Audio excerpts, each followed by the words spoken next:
Au chemin de croix hier, en priant pour la famille, en suivant le Christ, le chemin que le Christ Jésus a enduré pour nous procurer le salut, et en célébrant ensemble dans notre paroisse les vêpres solennelles à l'occasion de la fête de l'Annonciation du Seigneur, nous venons de réciter le chapelet. Une prière riche, la prière du pauvre. Une prière qui, à côté de la liturgie des heures, la sanctuation du temps, à un moment où il était quasi impossible de lire, que le latin était devenu pour le peuple une langue difficile. Saint Bernard de Clairvaux et bien d'autres sont donnés de penser à aider le peuple à prier. Ainsi, les 150 psaumes que nous récitons à travers la liturgie des heures, que ce soit dans les laudes et les vêpres, qui sont les heures principales, et les heures médianes, les tierces, les nonnes, et voire même le Christ accompli.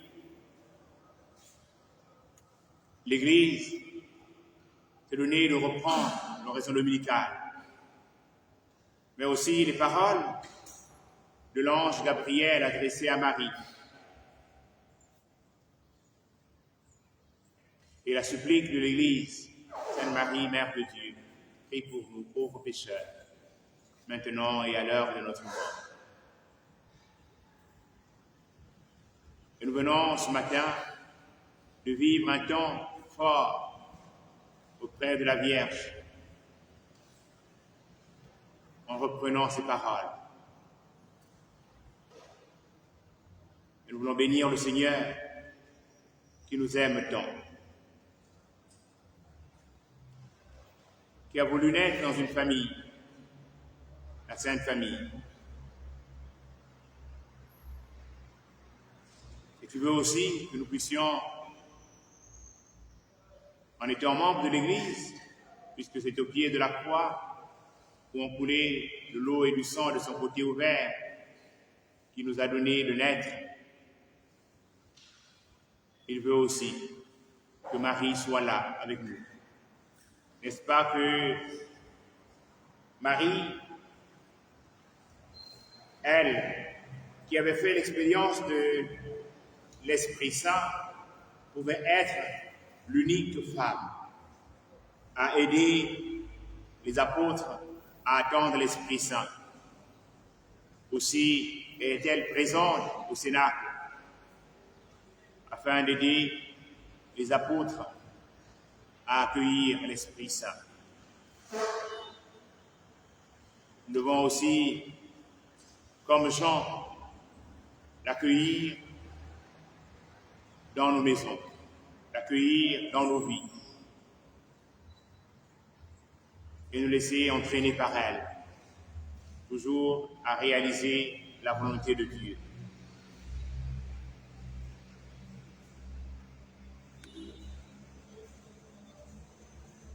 Notre enseignement ce matin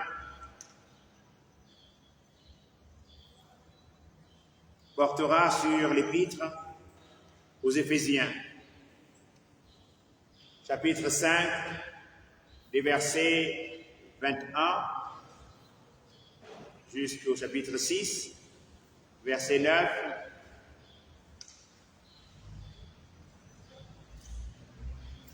nous prenons Éphésiens chapitre 5, versets 21 à 33.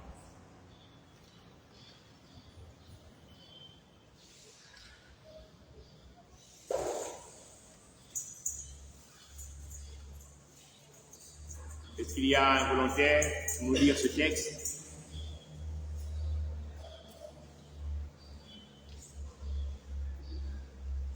une méthode mémotechnique pour arriver à retrouver Éphésiens rapidement. Après le livre des Actes des Apôtres, commencent les épîtres de Saint Paul. Et vous pouvez vous dire Rokoko Gaéfi. Donc, Rokoko, il y a Romains, 1 Corinthiens, 2 Corinthiens, ensuite Galates et après Éphésiens.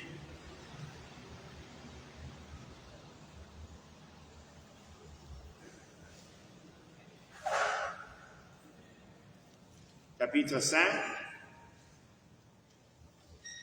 versets 21 à 33.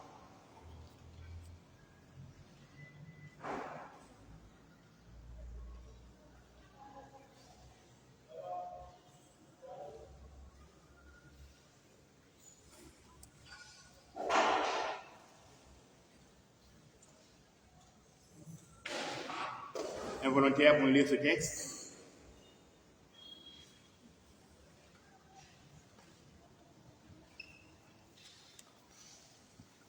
Éphésiens, au chapitre 5,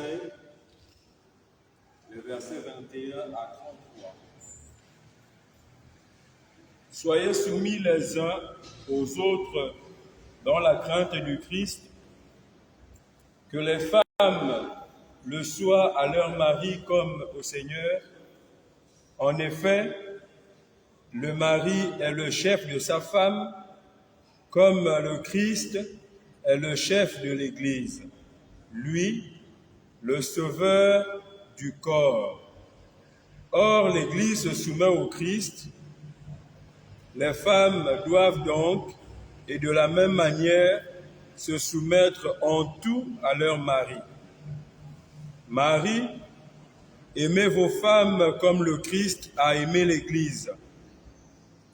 Il s'est livré pour elle afin de la sanctifier en la purifiant par le bain d'eau qu'une parole accompagne, car il voulait se la présenter à lui-même toute resplendissante, sans tache, ni ride, ni de telle, mais sainte et immaculée. De la même façon, les maris doivent aimer leurs femmes comme leur propre corps. Aimer sa femme, c'est s'aimer soi-même, car nul n'a jamais haï sa propre chair. On la nourrit, au contraire, et on prend bien soin. C'est justement ce que le Christ fait pour l'Église. Ne sommes-nous pas les membres de son corps? Voici donc que l'homme quittera son père et sa mère pour s'attacher à sa femme, et les deux ne feront qu'une seule chair. Ce mystère est de grande portée. Je veux dire qu'il s'applique au Christ et à l'Église. Bref, en ce qui vous concerne, que chacun aime sa femme comme soi-même et que la femme revers son mari. Parole du Seigneur.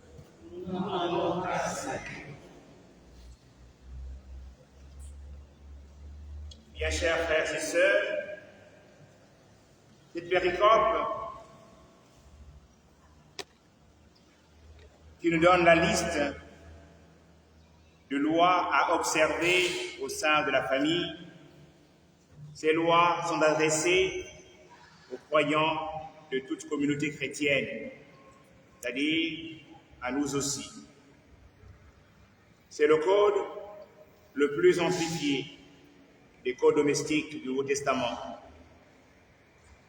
Je voudrais, une fois de plus, vous donner quelques versets, et nous allons les lire. Colossiens chapitre 3, quelqu'un peut prendre ça, Colossiens chapitre 3, verset 18.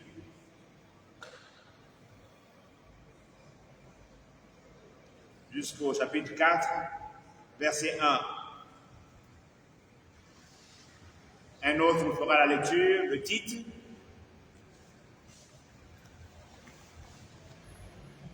Tite, chapitre 2, versets 1 à 10.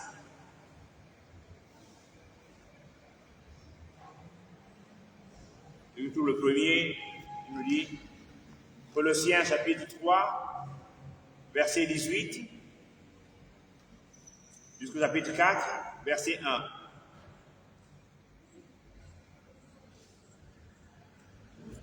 Il faut aussi préparer Tite, chapitre 2, verset 1 à 10.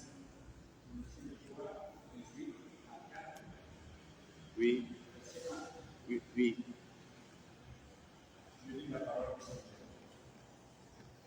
Femmes, soyez soumises à vos maris, comme il se doit dans le Seigneur. Maris, aimez vos femmes et ne leur montrez point d'humeur. Enfants, obéissez en tout à vos parents, c'est cela qui est beau dans le Seigneur. Parents, n'exaspérez pas vos enfants, de peur qu'ils ne se découragent. Esclaves, obéissez en tout à vos maîtres d'ici-bas, non d'une obéissance toute extérieure qui cherche à plaire aux hommes, mais en simplicité de cœur, dans la crainte du Maître.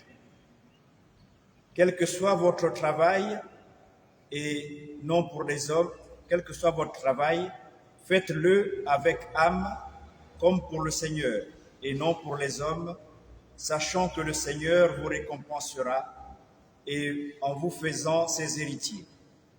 C'est le Seigneur Christ que vous servez. Qui se montre injuste sera certes payé de son injustice, sans qu'il soit fait acception des personnes. Maîtres, accordez à vos esclaves le juste et l'équitable, sachant que vous aussi, vous avez un maître au ciel. Parole du Seigneur.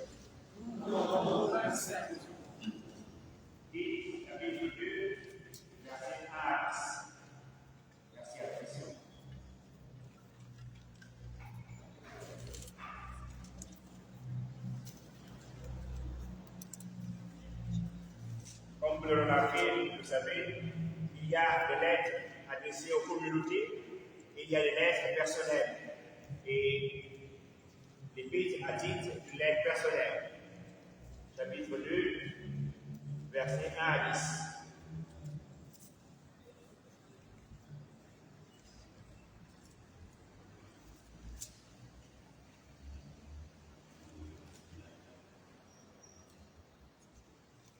Après Timothée, le titre.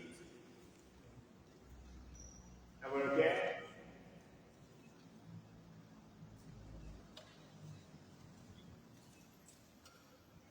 Ou une volontaire. Parole de Dieu. Pour toi, enseigne ce qui est conforme à la saine doctrine. Que les vieillards soient sobres, dignes, pondérés, robustes dans la foi, la charité, la constance.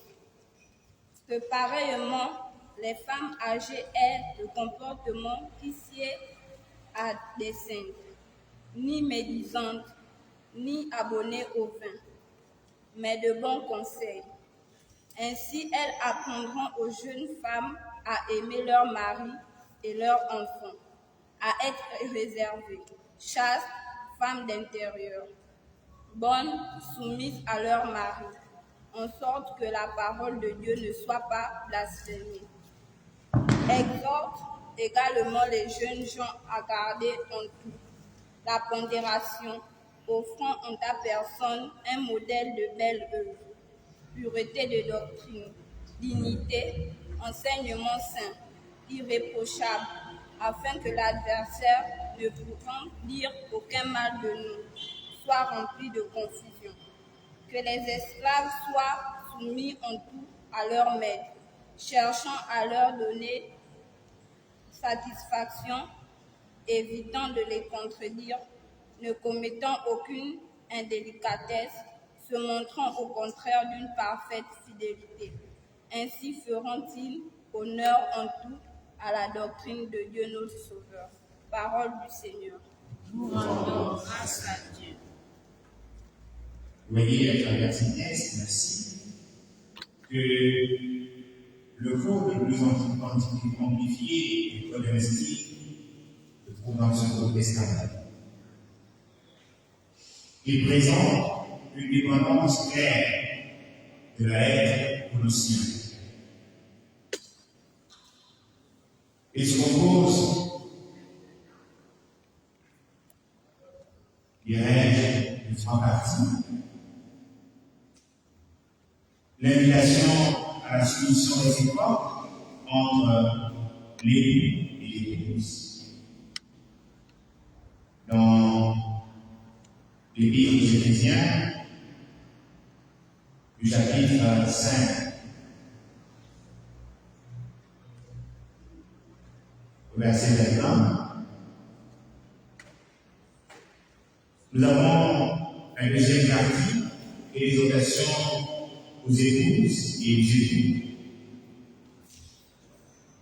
Et une troisième partie qui porte sur les occasions aux enfants et aux parents.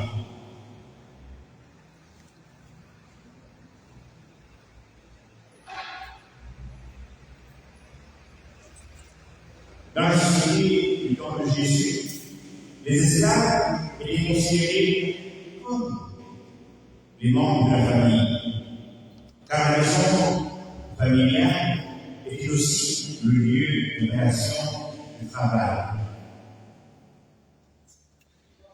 Revenons sur le texte sur lequel nous méditons l'invitation du verset 21 et à considérer non seulement comme une introduction, mais le titre de toute la morale de l'Esprit.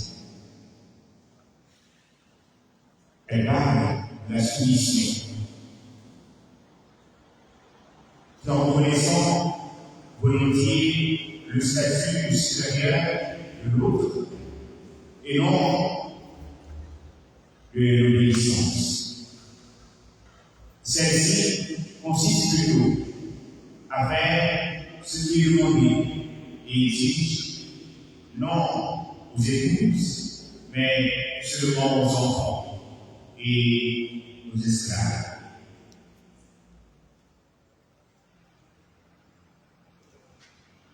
Partons de la soumission réciproque au nom de Christ.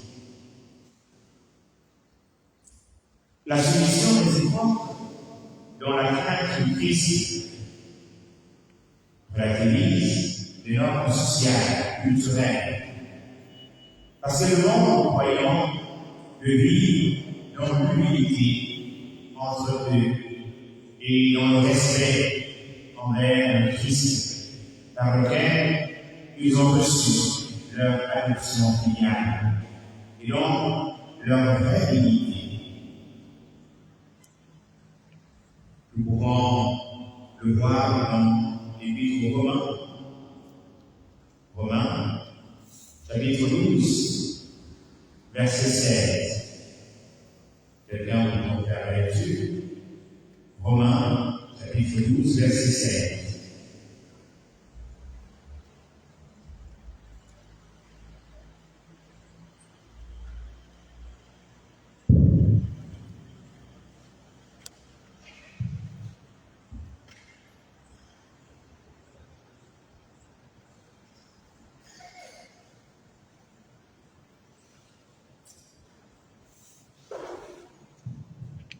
Et pendant ce temps, nous avons préparé la première Corinthiens chapitre 9, verset 19. Soyez bien d'accord les uns avec les autres. N'ayez pas beaucoup de grandeur, mais laissez-vous attirer par ce qui est humble. Ne vous fiez pas à votre propre jugement. Parole du Seigneur. Nous rendons grâce à Dieu. Ainsi, 1 Corinthiens chapitre 9, verset 19.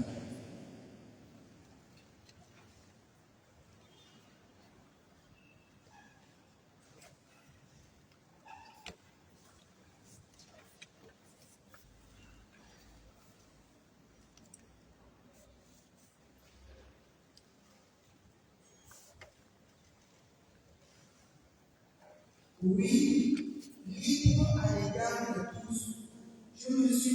esclaves de tous afin d'envoyer le plus grand nombre possible. Merci.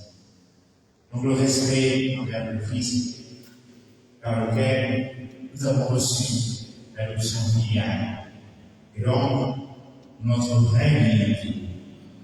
Il s'agit d'une autre manière de réinterpréter les structures sociales. On se dit ici que l'aumônier de la pastoral de la famille, mais sinon, on rappelait que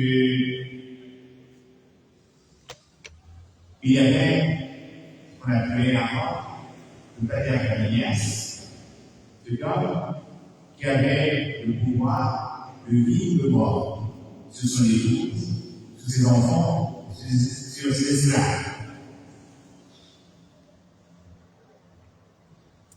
Et c'est dans ce contexte que l'apôtre Paul écrit. Il y a une très belle lettre, parmi les lettres personnelles, c'est la lettre à Philémon. Non, la lettre à Onésime. C'est dans la lettre à Philémon qu'il y a Onésime. Onésime, c'est qui? Un esclave. Et qui a échappé à son maître. Et voici qu'un peu comme un racine d'indignité, il échappe à son maître et il veut revenir à la vie. Et lorsque le maître le retrouve, qu'est-ce qu'il fait? Il va couper son pied. Mais dans l'histoire de Philémon, la lettre que Paul écrit à Philémon, c'est Paul qui retrouve, qui fait la connaissance d'un esclave évadé. Et il va écrire à son fils Philémon en lui disant que j'ai trouvé Onésime, qui est mon frère. Puisque tu es mon frère aussi, donc il est ton frère. Il faut l'accueillir. Parce que on traite-le comme si c'était moi qui revenais à toi et que je traitais. C'est dans ce contexte que écrit aussi bien dans ces lois portant sur la vie domestique. Et je disais que dans la vie domestique, il n'y avait pas que les enfants, mais il y avait aussi les esclaves. Ici, il y a une christianisation partant de l'intérieur, en donnant des motivations qui servent comme antidote, comme remède au comportement autoritaire des hommes. Que seule une connaissance théorique de nos cultures ancestrales pourrait justifier. Le deuxième point, comment faire pénétrer l'évangile dans la famille et dans les structures sociales de façon à défendre et à soutenir le faire. Dans le verset 22 de notre épître aux Éphésiens, chapitre 5, en réalité, commence l'exhortation dans cet autre chapitre, c'est le verset 22. En réalité, commence l'exhortation aux époux et aux épouses. Mais elle doit être lue à la lumière d'une exhortation à la soumission réciproque du verset 21. Sinon, c'est aux épouses qu'elle demande la soumission envers leur époux. Pour ceci, vaut aussi le principe soyez soumis les uns les autres. Puis, si dans les versets 23 à 25,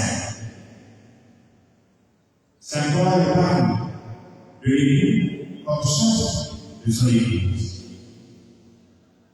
pour développer l'analogie du rapport entre le Christ et son Église.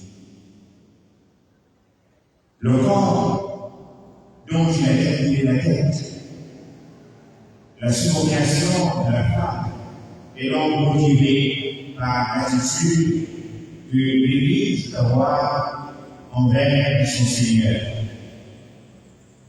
Et l'exhortation fait aux époux aimer leurs épouses comme le Christ a aimé son Église et s'est donné pour elle, montre que la soumission donnée aux épouses n'est pas une condition d'humiliation. L'homme n'a point reçu le droit d'humilier sa femme.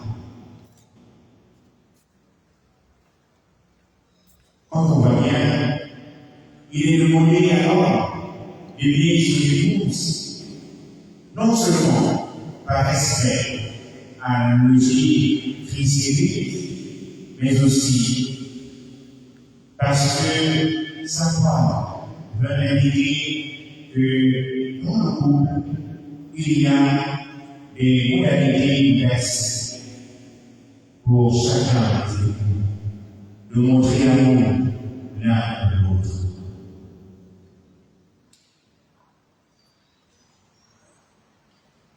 Le respect, la réalisation et la modalité d'expression de l'amour au sein de nous.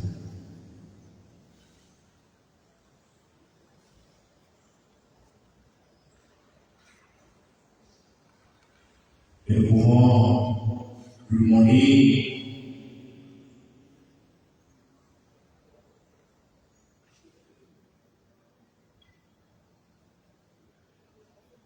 comment reconnaître et respecter, voire même valoriser les diverses modalités d'expression de l'amour au sein du couple.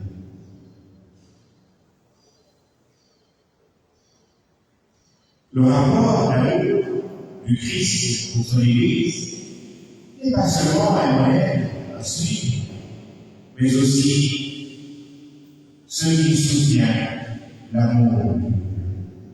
En effet, dans les versets 26 et 27, Saint Paul se réfère à l'action gratuite et pleine d'attention du Christ envers son Église.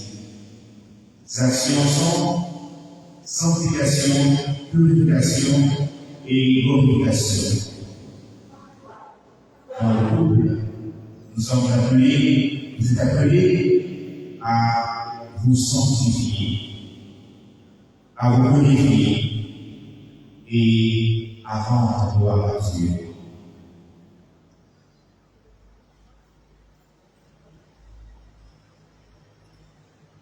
Parce que le Christ Jésus, il nous sanctifie, il nous purifie, et par sa résurrection, il nous glorifie.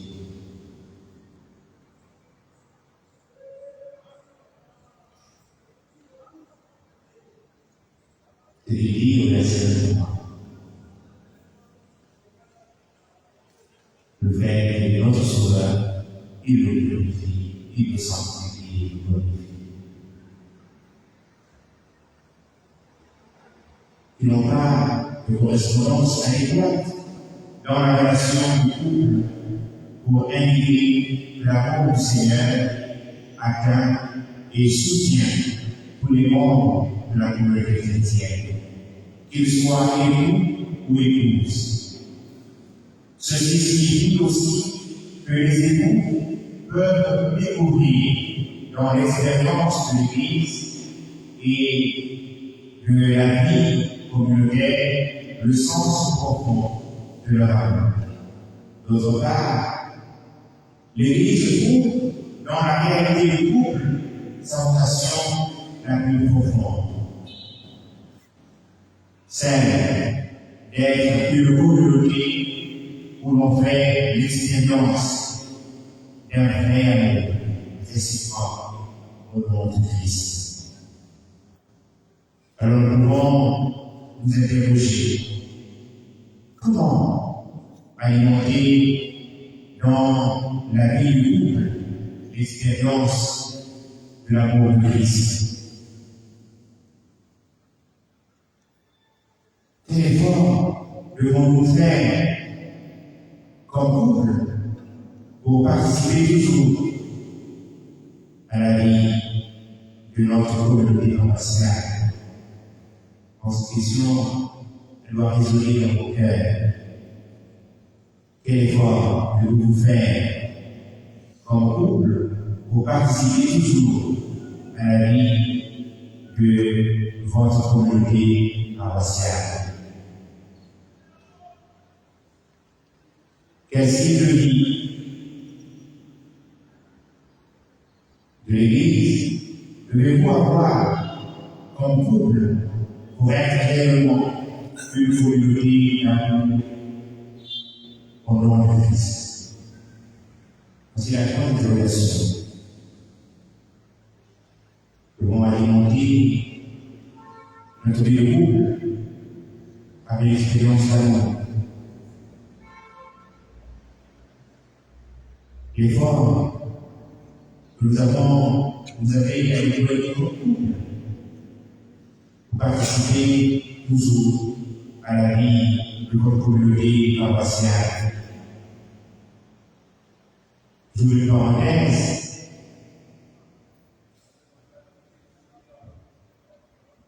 Il y a 7 sacrements. 3 portent sur l'initiation chrétienne, le baptême, la confirmation et l'Eucharistie, la communion. Ensuite, il y a les sacrements de guérison, son nombre de lieux.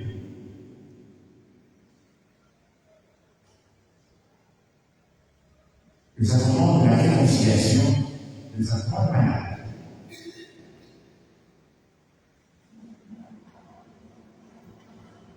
Et ensuite, il y a les sacrements de service ou des canuts.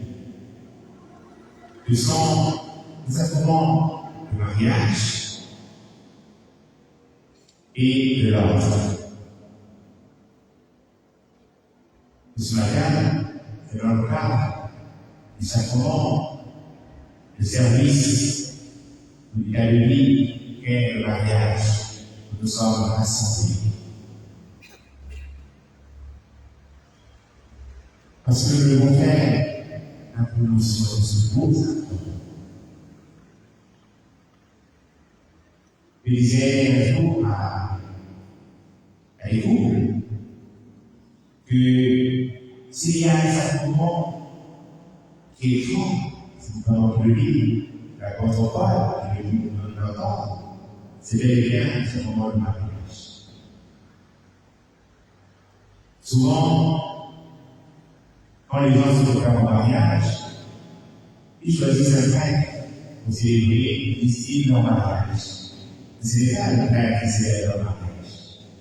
Le prêtre célèbre les témoins de l'Église, il célèbre la messe de leur mariage, mais ce n'est pas lui qui célèbre leur mariage. Ce sont les époux qui célèbrent leur mariage. Les époux qui sont les époux.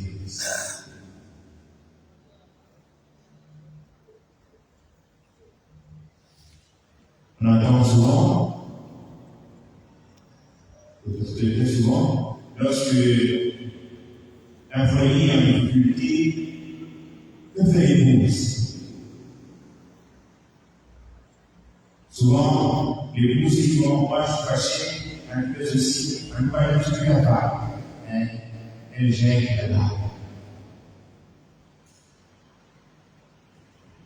Ou elle se fâche en disant, mon mari n'est pas fier de moi, il met les vilaines et il sort de la maison sans savoir. Ça fait un problème. Mais ce qui fait le mariage, c'est pas la portée. Elle est certes ainsi, mais la réalité est plus profonde que cela. Le jour de votre mariage, vous êtes libre. C'est apprendre parmi les dieux, notre paroisse. Il y a Vincent et Caroline.